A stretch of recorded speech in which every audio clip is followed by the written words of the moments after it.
In front of me is Nubia RedMagic 11A, and today I would like to show you how you can download and apply app layout on this Android.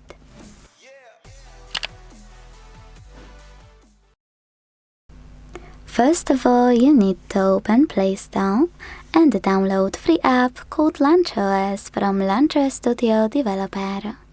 When it's ready, you don't have to open it just yet.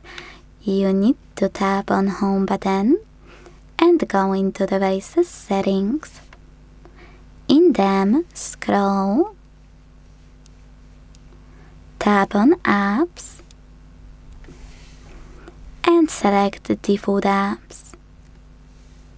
Now click on Home app available here. Select Launcher Pro to apply it and wait for the pop-up to show. When it does, make sure to tap on Allow All for it to work. And enjoy your new app layout.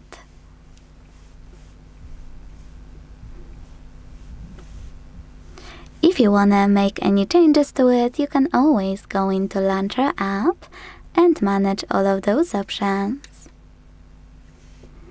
If you wanna go back to your default launcher, enter the same section of your settings as before and tap on System 1.